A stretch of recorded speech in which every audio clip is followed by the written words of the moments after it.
আসসালামু আলাইকুম। সকলের প্রতি আন্তরিক শুভেচ্ছা। আশা করি সকলে ভালো আছেন। আমি নাহিদ রয়েছি আপনাদের সাথে। আজ আলোচনা করব ইরান-যুক্তরাষ্ট্র সংঘাত ও মধ্যপ্রাচ্যের উত্তাপ নিয়ে। দেখুন, আবারও কিন্তু মধ্যপ্রাচ্যে যুদ্ধের দামামা বাজছে। ওয়াশিংটন আর তেহরান কেউ কাউকে ছাড় দিতে নারাজ।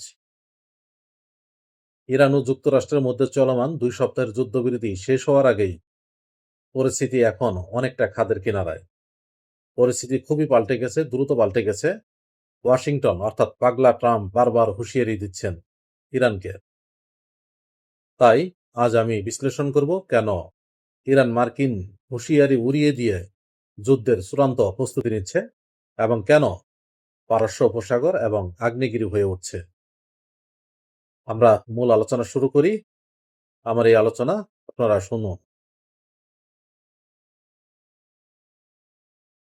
মূলত ঘটনার সূত্রপাত হয়েছে ইরান ও যুক্তরাষ্ট্রের মধ্যকার একটি ভঙ্গুর যুদ্ধবিরতিকে কেন্দ্র করে। এটা আপনারা সবাই জানেন। গত ২ সপ্তাহ ধরে এই সমঝোতা চললেও আগামী বুধবার অর্থাৎ আগামীকাল ২২ তারিখ এর মেয়াদ শেষ হতে যাচ্ছে। কিন্তু মেয়াদ ফুরানোর আগেই ২ দেশ একে অপরের বিরুদ্ধে গুরুতর অভিযোগ এনেছে। বিশেষ করে মার্কিন যুক্তরাষ্ট্র। মার্কিন যুক্তরাষ্ট্রের দাবি অর্থাৎ মার্কিন যুক্তরাষ্ট্র বলতে এখানে মার্কিন যে প্রেসিডেন্ট আছে অনেকেই তাকে পাগলা বলে প্রমাণিত করেছেন। তাই আমিও পাগলা বলছি। এই যুক্তরাষ্ট্র তথা পাগলা ট্রাম্পের দাবি ইরান তাদের ছায়াবাহিনীর মাধ্যমে মধ্যপ্রাচ্যে মার্কিন স্বার্থে আঘাত হানার চেষ্টা করছে। অন্যদিকে তেহরানের অভিযোগ ওয়াশিংটন এই ২ সপ্তাহে ড্রোন নজরদারি বাড়িয়ে এবং তাদের আকাশসীমার কাছে উস্কানিমূলক তৎপরতা চুক্তির শর্ত ভেঙেছে। এটা কিন্তু সত্য। তেহরান যেটা বলছে এটা সত্য। অর্থাৎ যুক্তরাষ্ট্র বারবারই উস্কানি দিচ্ছে। তারা তাদের ইরানের আকাশসীমায় ড্রোন নিয়ে যাচ্ছে। বিভিন্ন অঞ্চলে তারা আপনার যুদ্ধবিমানগুলো সেট করছেন, এগুলো। অর্থাৎ আমেরিকা মনে করে যে সমগ্র পৃথিবী শুধু তাদেরই। তাদের কথায় উঠবে আর বসবে। আর বাকিগুলো হলো খেলার পুতুল। কিন্তু না, ইরান হলো বাঘের বাচ্চা, বাপের বেটা, দেখিয়ে দিয়েছে। এই পাল্টাপাল্টি অভিযোগের ফলে সমঝোতার বদলে এখন যুদ্ধের প্রস্তুতি মুখ্য হয়ে দাঁড়িয়েছে। ইরানের আধা সরকারি সংবাদ সংস্থা তাসনিম নিউজের বরাত দিয়ে জানা গেছে যে দেশটির শীর্ষ সামরিক কমান্ডার আলী আবদুল্লাহি এক চরম হুঁশিয়ারি উচ্চারণ করেছেন। কি উচ্চারণ করেছেন শুনবেন? তিনি স্পষ্ট ভাষায় বলেছেন যে কোনো ধরনের উস্কানি দেওয়া হলে ইরান তার তাৎক্ষণিক এবং চূড়ান্ত জবাব দিবে। সাব্বাস বেটা, বাঘের বাচ্চা।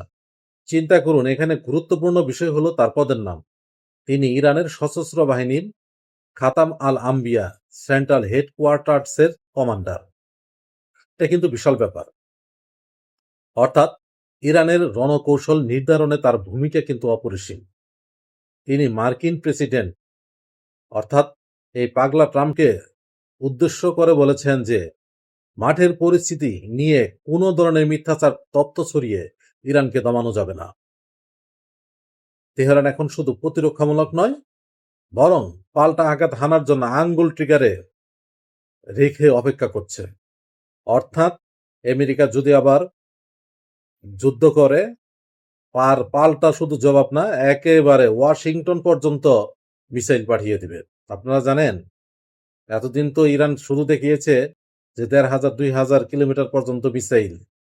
যখনই ৪,০০০ কিলোমিটার দূরত্বে মিসাইল ছাড়ছে, তখনই আমেরিকার ঘুম হারাম হয়ে গেছে।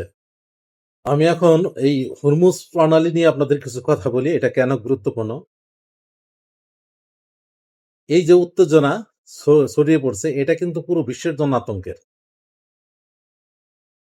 বাংলাদেশে গ্রামগঞ্জে এখন বিদ্যুৎ থাকছে না, বা এক অঞ্চল বন্ধ করে অন্য অঞ্চলে দেওয়া হচ্ছে। কারণ কি? জ্বালানির অভাব। আর এই জ্বালানির অভাব মানে কি? হরমুজ প্রণালীর প্রভাব। আচ্ছা, আলোচনা করি, শুনুন। কমান্ডার আলী আবদুল্লাহি বিশেষভাবে উল্লেখ করেছেন হরমুজ প্রণালীর কথা। আপনারা জানেন হরমুজ প্রণালী হলো বিশ্বের জ্বালানি সরবরাহের সবচেয়ে গুরুত্বপূর্ণ মাধ্যম। এটাকে বলা হয় ধমনী, শিরা, উপশিরা, ধমনী। এটি কেন গুরুত্বপূর্ণ আলোচনা করি। দেখুন, বিশ্বের মোট খনিজ তেলের প্রায় 20-25% এই সরু জলপথ দিয়ে কিন্তু পরিবাহিত হয়। অর্থাৎ এই যে জাহাজগুলো চলাচল করে 20-25 ভাগ। কল্পনা করা যায় 100 ভাগের ভিতরে 25 ভাগ। হ্যাঁ, অন্য জায়গা দিয়েও আসা যায়। কিন্তু দেখা যাচ্ছে যে ইরানের এই রাষ্ট্রটি অত্যন্ত গুরুত্বপূর্ণ। ইরানের যে ক্ষমতা, বিশাল ক্ষমতা। শুধুমাত্র তার সামরিক বাহিনী না, আর ভৌগোলিকভাবে আল্লাহ প্রদত্ত বিশাল একটা ক্ষমতা আল্লাহ দিয়ে দিয়েছেন। চারদিকে পাহাড় পর্বত। ঠিক আছে? এইজন্য আরো এটা আবার হুমুস প্রণালী, বিভিন্ন সাগর, উপসাগর মানে কল্পনার অতীত। আল্লাহ এমনভাবে ইরানকে তৈরি করেছেন যে ইচ্ছা করলে এই যে পারমাণবিক বোমার হুমকি দেয় বা অন্যান্য কিছুই করতে পারবে না ইরানকে। হয়তো ক্ষতিগ্রস্ত হবে। কারণ বর্তমানে আপনারা জানেন যে বর্তমানে যে যুদ্ধ হচ্ছে এগুলো আসলেও মূলত আমেরিকা, ইসরায়েল, যুক্তরাষ্ট্র, লেবানন যাই কিছু হোক না কেন সবার জন্য ক্ষতি কিন্তু। এখানে কিন্তু হার-জিত নেই। অর্থাৎ মাঠে ময়দানে যখন যুদ্ধ করে, কেউ কারো জায়গা দখল করে, কেউ কাউকে মানে মানুষগুলো মেরে বিজয়ী লাভ করে, সেটা হলো আলাদা কথা। কিন্তু এই সমস্ত যুদ্ধে কেউ কিন্তু বিজয়ী হয় না। যদিও এখানে ইরান বিজয়ী, কিন্তু ক্ষতি হইছে উভয়েরই। ইরানের বেশি হইলেও কিন্তু দেখিয়ে দিছে সারা বিশ্বকে যে আমরা পারস্য জাতি, যে আমরা কি জিনিস তোমরা দেখে নাও। যে কথা বলছিলাম, ভৌগোলিকভাবে ইরান এই প্রণালীর উপর পূর্ণ নিয়ন্ত্রণ রাখার ক্ষমতা রাখে। এটা আপনারা জানেন। যদি যুদ্ধে জড়িয়ে ইরান এই পথটি বন্ধ করে দেয়, তবে বিশ্ববাজারে তেলের দাম এক রাতেই কিন্তু আকাশচুম্বী হবে। অনেক বেড়ে যাবে। ইউরোপ থেকে এশিয়া সব জায়গায় অর্থনীতি ধসে পড়ার ঝুঁকি তৈরি হবে। ধসে পড়ার ঝুঁকি না, শুধু ধসে পড়বে। ইরান ঠিক এই জায়গাতেই যুক্তরাষ্ট্রকে টেক্কা দিতে চাচ্ছে। শুধু এ জায়গাও বললে ভুল হবে, একেবারে যুদ্ধের ময়দান মানে চোখে চোখ রেখে কথা বলছে। দুই দেশের যে সামরিক শক্তি মানে তারা নিজে একে অপরকে নজরদারির মধ্যে রাখছেন। গত কয়েকদিন গত কয়েকদিনে এই যে পারস্য উপসাগরে নাটকীয় পরিবর্তন কিন্তু আপনারা দেখতে পাচ্ছেন। আমরা দেখতে পেলাম স্যাটেলাইট ইমেজে দেখা গেছে যুক্তরাষ্ট্র তাদের ৫ম নৌবহরকে মানে উচ্চ সতর্কতায় রেখেছেন। অন্যদিকে ইরান তাদের উপকূলীয় এলাকায় ভূমি থেকে সাগরে নিক্ষেপণযোগ্য যে মিসাইল সিস্টেম রয়েছে সেগুলো কিন্তু মোতায়েন করে রেখেছে।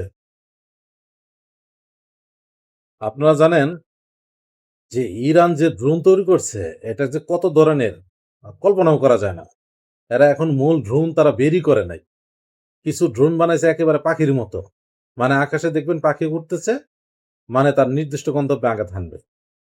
অর্থাৎ ইরান দাবি করছেন এবং বলছেন, কি বলছেন শুনেন, তাদের ড্রোন প্রযুক্তি এখন আগের চেয়ে অনেক বেশি উন্নত। তারা মার্কিন যুদ্ধজাহাজগুলোর প্রতিটি নড়াচড়া নিবিড়ভাবে পর্যবেক্ষণ করছে। বাস্তবেই ওয়াশিংটন বলছেন তারা এই অঞ্চলে নৌ চলাচলের স্বাধীনতা নিশ্চিত করতে চায়।